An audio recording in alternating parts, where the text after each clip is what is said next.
What is going on, y'all? Robert Sykes, KetoSavage.com, coming at you with another AMA. This one is brought to us by Heather and is all about electrolytes. Before we dive in, though, let's roll the intro.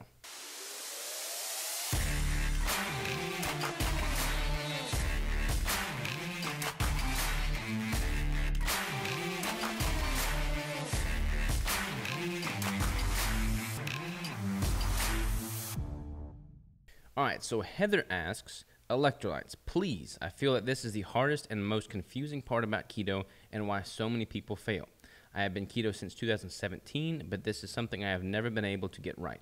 So, if you would be so kind in helping to diagnose problems, i.e., how do you know which ones you may be lacking in or taking too much of, as the internet pretty much has the same symptoms for all of them, so frustrating. I am pretty active and really struggle with this, and I drink a little more than a gallon of water a day. The only time my urine is light in color is in the morning. I know some of the trouble with my muscles are an electrolyte imbalance, as well as hydration levels could be better, but more water is not the answer, as then my body feels not great. I could easily drink more water, but the cramping and burning in my arms and neck say no. I'm at total loss for what to do. I know you recommend a 2-to-1 salt to potassium, but where to start when that doesn't work? All right. Electrolytes. Electrolytes are super important. We've all heard this a million times on the ketogenic diet. All right, so let's back up a little bit. When you eat carbohydrates, your body has glycogen storage, all right?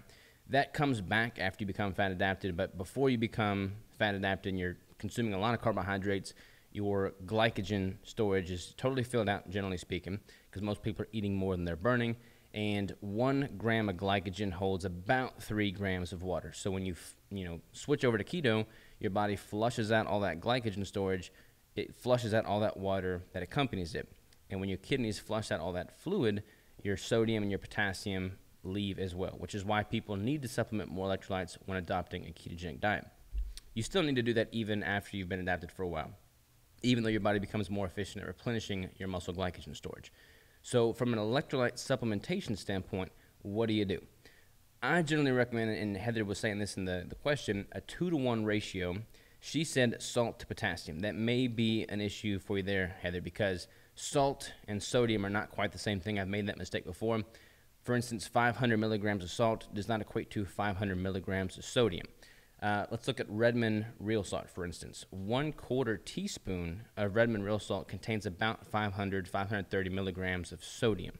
So if you're taking in 2 full teaspoons, not tablespoons, but teaspoons of Redmond salt a day, that's going to yield about 4,000 milligrams of sodium.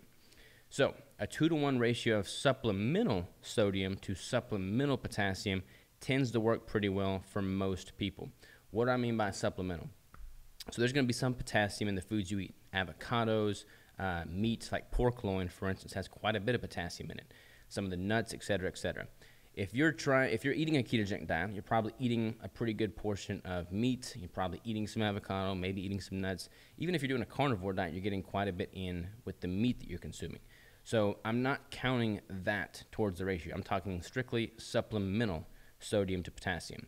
A good rule of thumb for most people is to start around that 2-to-1 ratio. So that could look like 2 teaspoons of Redmond salt, so 4,000 milligrams of sodium. And with that 4,000 milligrams of sodium, if you're following a 2-to-1 ratio, you're going to want about 2,000 milligrams of potassium. Now, a lot of the supplements out there are not really efficient at getting those levels. For instance, the potassium pills are capped at about 99 milligrams of potassium. You're going to have to take a ton of pills a day, and nobody wants to do that. So if you're doing about 2 teaspoons of sodium, where do you get your potassium? Some of the products out there kind of bundle it up, like Redmond Relight, for instance, has pretty close to a 2-to-1 ratio of sodium to potassium, so that could be an option for you. However, that uses a potassium citrate. Some people do totally fine with potassium citrate. Some people have some GI distress as a result of it. So the form of the electrolyte mineral may be a confounding factor for you. A lot of people do well with a potassium L-threonate, a potassium. What are some other really popular ones? There's a lot of different forms of these electrolytes. So the citrate is probably the most popular because it's also the cheapest, but you may be better with like a bicarbonate form or an L-threonate form or another one of these like chelated forms, for instance. So keep that in mind. Try something that may be better for you in that regard if you're having some GI distress. But I would start with that 2-to-1 ratio across the board and just kind of see what you need from there. As far as hydration levels go, a gallon of water should be pretty adequate. You probably don't need a whole lot more than that. You probably don't want to go much less than that. A good rule of thumb on hydration is, let's say you urinate 5 times a day, or multiple times a day. If you're going to the bathroom multiple times a day, a good rule of thumb is at least 5 of your urinations need to be relatively clear. There's a lot of formulas out there, like, you need to have X amount of ounces per pounds of body weight, et cetera, et cetera. But a good rule of thumb is, look, if you're going to the bathroom throughout the day, a good 5 of those times need to be relatively clear. If you're doing that, then you're probably right on par with where you need to be from a hydration standpoint. If your electrolytes are off, if your hydration is inadequate, then you're not going to feel good. Everything in the body is electrical. Everything involves an electrical synapses. In your brain, in your muscles, everything is electrical. Electrolytes is what allows those electrical synapses to happen correctly. So having that dialed in is going to be key. It's going to allow you to get better muscle pumps, better blood flow, better muscle contractions, more focus, less cramping, less headaches. It's super, super important. So try that. If you know that you're deficient, there are some ways to kind of see and quantify how deficient you are, what that deficiency is. Upgraded Formulas, for instance, has a hair follicle test where you can send in a sample of their tests or send in a sample of your hair, and they'll tell you what minerals you may be deficient in.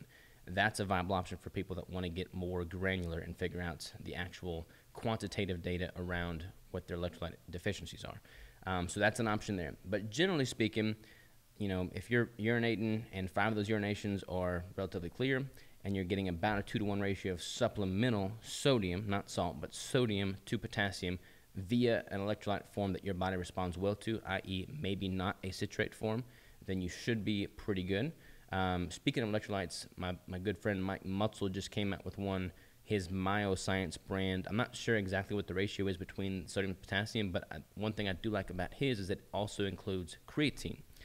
Everybody benefits from some creatine supplementation. The fact that it's paired with his electrolyte, you should probably be taking that every single day anyways, so it's a good way to get the creatine in. So that's a good option for if you're looking for something outside of just salting your foods.